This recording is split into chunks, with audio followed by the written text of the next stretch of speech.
In this video, we are going to understand the third part of aggregate demand and aggregate supply, that is problem of excess demand and deficient demand. So today we are going to cover the three topics today. First, what is called excess demand, their meaning, impact and causes. Then deficient demand, their meaning, impact and causes. And third, we will study what are the measures to control these excess demand and deficient demand. So these three topics we will cover, and let's begin with the first topic today, that is what is called excess demand. Excess demand refers to the situation, if you see the definition I have written over here, it's a situation when aggregate demand is over aggregate supply in the economy, when the economy is in full employment situation. You can see here I have written the excess of aggregate demand over aggregate supply at full employment level in the economy. This is very important, that AD is over than AS, but the employment of the economy is full. Means the situation is at E when the economy is intersecting aggregate demand and aggregate supply at BP point, and they are becoming equal and all the resources are fully utilized. That will be known as full employment level. But at that level, if aggregate demand is over than the aggregate supply, the situation will be known as excess demand. This situation is when AD is more than AS, corresponding to the full employment in the economy. And due to this, a gap is created. This gap is known as inflationary gap. Inflationary gap, just come to the diagram, and if you see the diagram properly, what is happening? We are plotting OY curve, which is forming 45-degree angle line, and this is C curve, means consumption curve. Both curve are meeting at the point E. This point is recommended as full equilibrium point. Okay, this full equilibrium point we are having where AD is equal to AS. Now just look at this scenario when consumer is or entire economy is having the commodity, they are buying OQ quantity in the entire situation, and the total demand and supply is total aggregate demand and supply is becoming equal to, at this point, this is known as full equilibrium level of economy, full equilibrium level of point.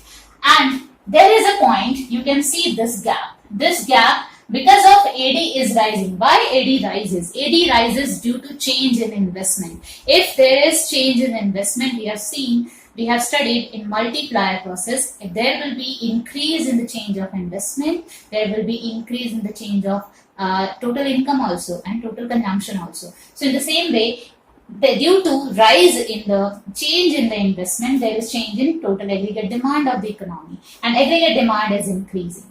So aggregate demand is becoming over than the aggregate supply. Aggregate supply remains same, but aggregate demand is increasing. So due to that, there is a gap created. This gap, which is EF, this gap is actually known as inflationary gap. This is called inflationary gap.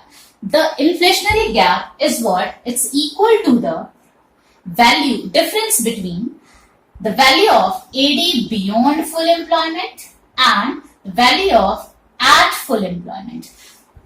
Value of AD beyond full employment. Beyond full employment, that is EF value, and value of AD at full employment. Whatever the value at E will be there and whatever the value of EF will be there, their difference will be known as inflationary gap. Now, what happened with this? Due to this, there are several impacts. The impact we will have to explain in terms of income, output and employment. Whenever we will talk about aggregate demand and their impact, we will always talk about the impact, what is happening on output, what happens on income, what happens on employment. So in this case, there will be no changes on output and there will be no changes on employment. If output is not increasing or decreasing, employment will remain same, and income can also be no changes in income. So what will be changed? There will be only change in the price, general price level of the economy. What changes will be there? There will be hike in the price. General price level will be increasing. Just look at the scenario. What is happening? AD is more. It means total aggregate demand of the country is more than the total aggregate supply of the country. So it means the people purchasing power has been risen up. Their capacity to consume, their capacity to spend in the economy has been increased. So it will pull up the general price level of the economy. So there will be hike in the price. Okay. Let's further understand with the concept how inflationary gap is created. As I shown you this diagram, as per this diagram you can see that this is x-axis where we are plotting income, output and employment, and this is y-axis where we are plotting AD means C plus I, and you can see this the AD curve. This is the AD original curve at at full employment level, and this is AD increased one when the change in investment is there. AD is increasing over. So due to that, there is a gap created. How we will write about this? We can write in this manner. If the question will be asked, explain inflationary gap, and it will be for 6 marks. So you are going to explain in this manner. Suppose due to increase in investment, investment expenditure, AD is over AS. First of all, you are going to explain whatever you are doing in the diagram, that you will explain in words, that Y is the quantity purchased by the economy, AD0 is the original aggregate demand, and AD1 is the over changes in aggregate demand. Means all the level, whatever the labeling you have done, that you are going to write first. Then after you will explain. Suppose due to change in investment, there is increase in aggregate demand over aggregate supply. Due to that, there is a difference created. There is a gap created. This difference between these two is when we are changing the scenario, what happens? There is a gap created, that is EF. This EF is created due to excess of aggregate demand over aggregate supply. Aggregate supply remains same. There is no changes on aggregate supply, but there is a changes in aggregate demand. It is rising. So due to that, whatever gap is created, it is EF. The value of aggregate demand at full employment level is YE. This is Y. This is the income level. So from here, if we are going to see what is the value of aggregate demand at full employment level. So the value of aggregate demand at full employment level is YE. This is YE. From this point to this point, up to this point, there is the measurement. If we are going to take, it is YE. Okay, and when there is due to change in investment, now the new aggregate demand, which is increased one, which is upward. So there will be beyond the full employment level. What is the aggregate demand value?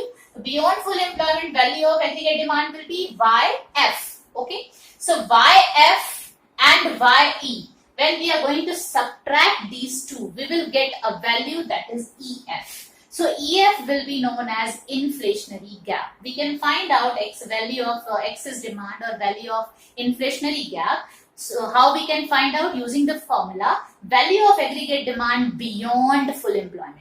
Value of aggregate demand beyond full employment is YF. Okay, from here to this, and value of aggregate demand at full employment. Value of aggregate demand at full employment is YE, capital E, which is I am explaining with the equilibrium point. So YE. So YF means entire this will be subtracted within this. So what we will get? This value, yani EF. So EF will be, or FE we can say, will be inflationary gap. Okay.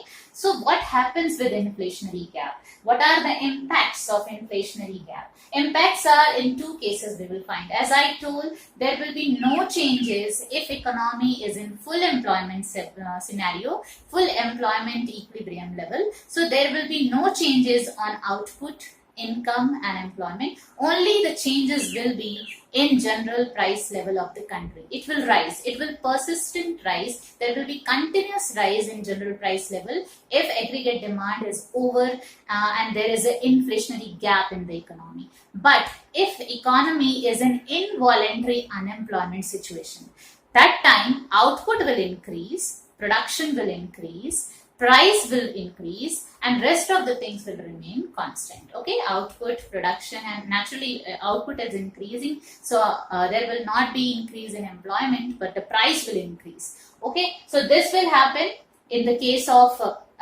employment, if we talk about, if there is full employment situation, there will be no changes in output and other things, only price will change. And if there is involuntary unemployment situation, output will increase, it will lead rise in the production and the price will also increase. So this was the scenario of inflationary gap. Now there may be a question, why it happens, what are the causes behind it? There are several causes. We can understand when people have more demand, when people have more purchasing power, and when people have more purchasing power, that time how people will be having more purchasing power, when they are having more money supply. So if money supply in the economy is rising, there will be more purchasing power, money, people, we are having more money in their hand to spend, so there will be more demand. Second thing, when the consumption capacity of the entire economy is increasing, how consumption capacity will increase? When MPC value will increase, means the person's capacity, person purchasing power, again purchasing power will be taken, purchasing power has been increased, their income level has increased, that's why they are ready to increase MPC value. So you can write one of the causes due to rise in MPC also you can be, this can be created, this inflationary problem can be created. Or if the private investment, we are doing a lot investment in the economy, that time also there will be inflationary situation in the country.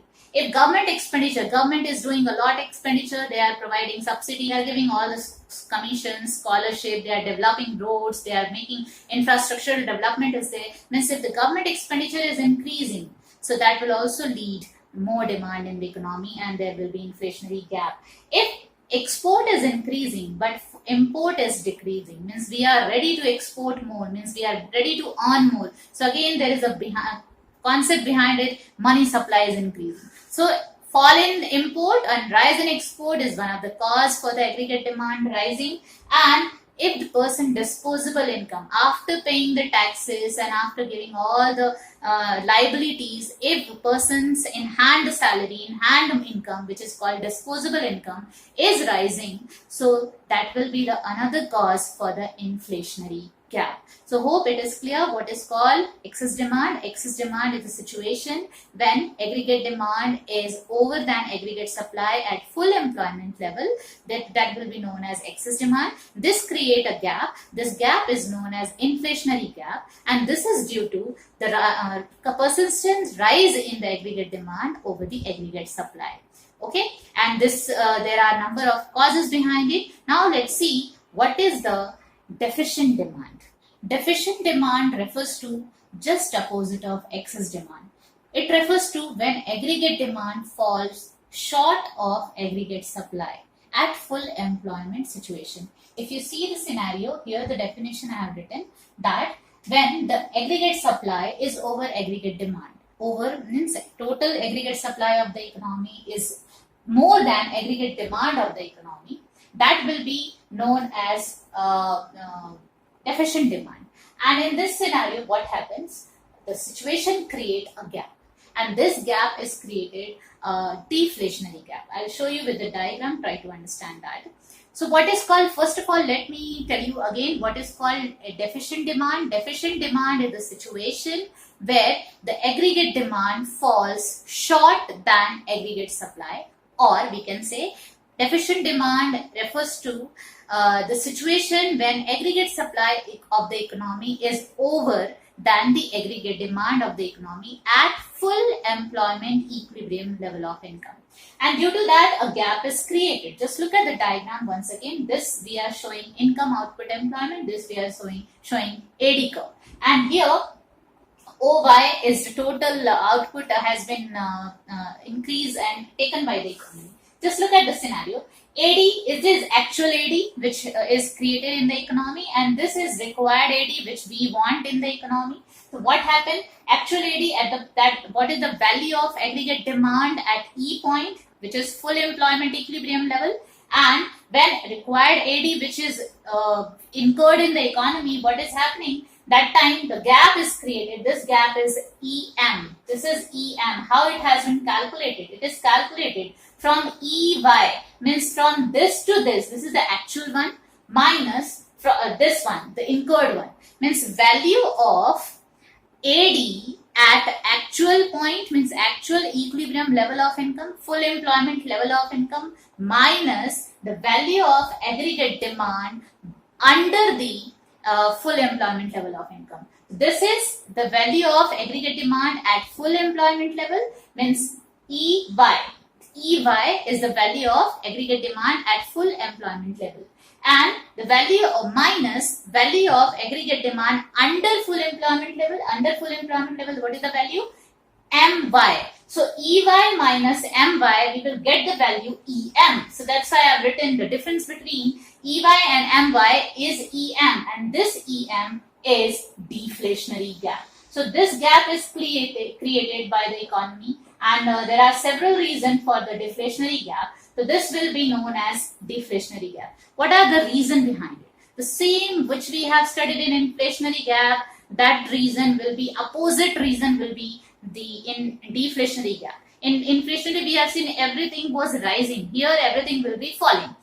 First reason, if the consumption, entire economic consumption is decreasing, now MPC value decreased. You can say if MPC value is decreased, there will be fall in the consumption, so there will be fall in the aggregate demand also. So this will be cause of deficient demand. If the private investment you are doing the economy, that is lesser one, means less decrease in private investment will further cause for the lesser in the total aggregate demand. Government expenditure, government is doing lesser and lesser expenditure, so there is decrease in government expenditure, so there will be deficient demand in the economy. If export is decreasing and import is increasing, means we are doing more import than the export, so there will be less money supply in the economy, so there will be less purchasing power, so deficient demand will be there. Similarly, money supply is decreasing in the economy, and that will cause naturally deficient demand. If disposable income of the person is decreased, means after giving the taxes, whatever the income is rest in a hand, that is lesser than the previous, so what will happen? There will be lesser consumption, there will be lesser demand in the economy, so total aggregate demand will be lesser. So that is called deficient demand. Due to this, what happens on the economy? What is the impact on economy? As I told, whenever we have to talk about excess demand or deficient demand or inflationary gap or deflationary gap, we'll have to give the impact only on four things. First, what is the impact on income, then output, then employment, then price. And due to this, what happened on the inventory level of the country? So here if we see, price level will fall because consumer choices are not there. Consumers are not willing to spend money. So their economic tendency is not to spend more money. So what will happen? General price level will decrease. And if we talk about output, there will be no further production, because already producer will be in tension to clear all the unwanted stock which they are having in the economy. So inventory level automatically has been risen up. So we'll have to bring down in the previous situation, we will have to further clear the unwanted stock. So producer will not like to produce more. So output will reduce. When output will reduce, income automatically reduce, and income is reducing, employment will also reduce. So overall, these four reasons will be opposite from the first reason. In the first, we have seen there is no change in output or employment, only general price level is increasing. There will be only changes in output and employment if there is no involuntary unemployment in the country. So that time, there will be changes in output. Otherwise, output and the employment situation will remain same. Only price of the country will rise in excess demand situation, and in this case all four things are going to decrease. So this was aggregate demand and aggregate supply. I hope it is clear. Next I will teach you, due to this, how the problem which we have seen. What the problem we have seen? The problem is either price is rising or falling, means that is called inflationary gap or deflationary gap, or either the production is rising and falling. So if this problem, how do we solve it when the scenario is in the country inflationary gap and deflationary gap? We'll see that in the next video.